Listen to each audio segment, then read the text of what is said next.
उस बैसाख के महीने में मात्र अगर 5 बेलपत्र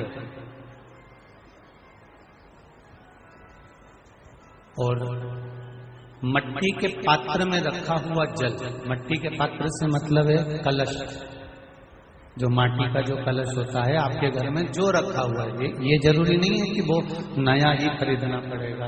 आवाज सेट नहीं है, ये जरूरी नहीं है कि वो आपको नया ही कलश खरीदना है, नया ही आपको लेकर आना है या नया ही आपको लेकर आओ। आपके घर में जो मट्टी का कलश रखा हो,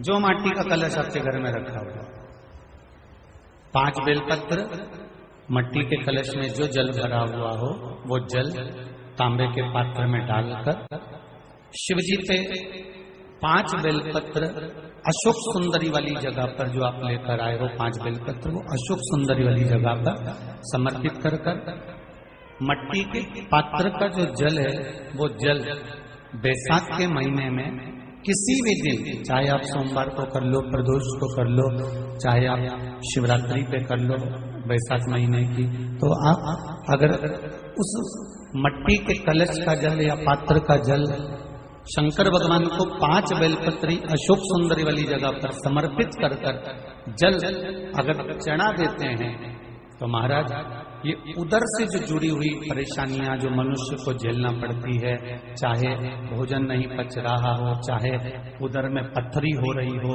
या कोई अनेक परेशानियां जो उदर से जुड़ी हुई होती है, बैसाख के महीने में अगर प्रतिदिन मट्टी के पात्र का जल शिवजी को समर्पित करा जाता है तो उदर से जुड़ी हुई सारी समस्याएं अपने आप धीरे धीरे समाप्त होने लगती हैं।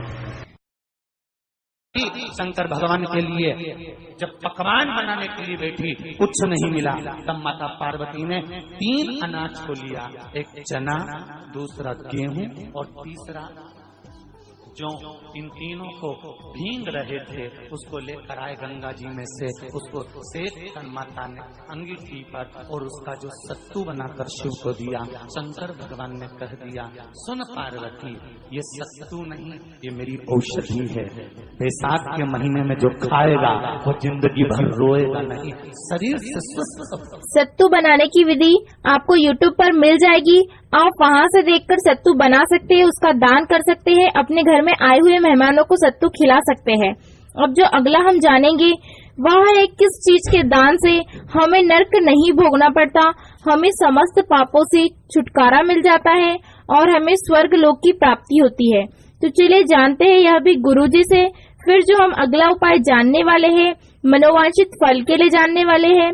वैसाख महीने में कौन सा उपाय करने से मनोवांछित फल प्राप्त होता है, बेल के फल की भस्म से करने वाला उपाय है।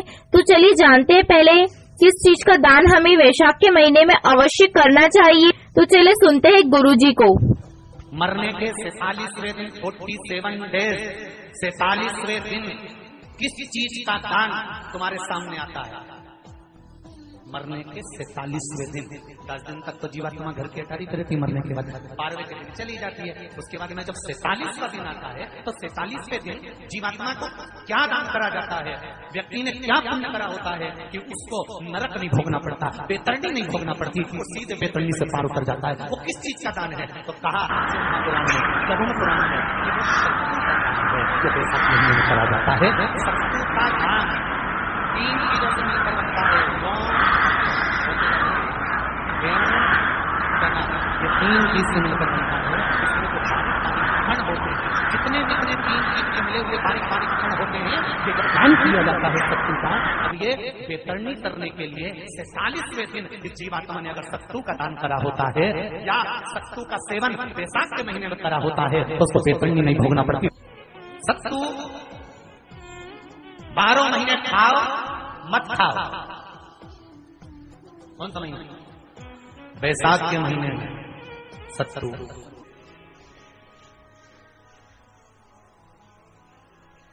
बेले के फल का गुर्दा, बेल का जो फल होता है, बेलपत्री का फल उसका जैसे गुर्दा, उसके अंदर का जो भाग होता है बेल का, वो गुर्दा।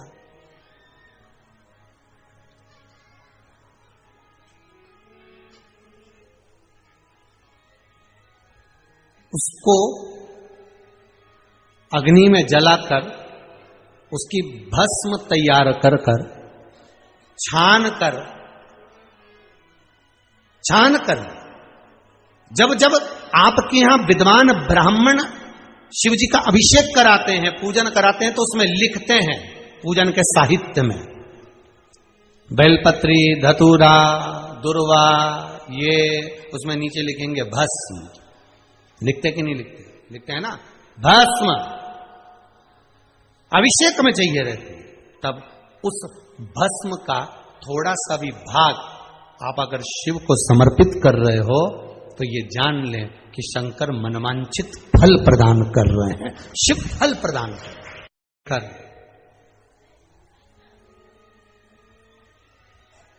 हाथ में एक बेलपत्र का पत्ता रखकर आप पंचाक्षर मंत्र नमः शिवाय, ओम नमः शिवाय या श्री शिवाय नमस्तुभ्यम या महामृत्युंजय मंत्र का स्मरण कर रहे हो, पर डंडी का भाग अपनी ओर, बेलपत्र की बीच वाली पत्ती का भाग बीच वाली उंगली की ओर रखकर अगर आप स्मरण कर रहे हैं और अपनी कामना कर कर बेलपत्री के वृक्ष के नीचे बैठकर उस पत्ते को सम्मुख रखकर बाबा से विनय कर कर एकांत में उस बेलपत्री के वृक्ष की छांव में, बेलपत्री के वृक्ष की छांव आप कामना कर कर उस पत्ते को शंकर भगवान के ऊपर समर्पित कर रहे हैं, तो ये जान कर रखें कि पार्वती और शिव का मिलन करवा रहे हैं और अपनी मनवांछित फल कामना पूर्ण करवा रहे हैं।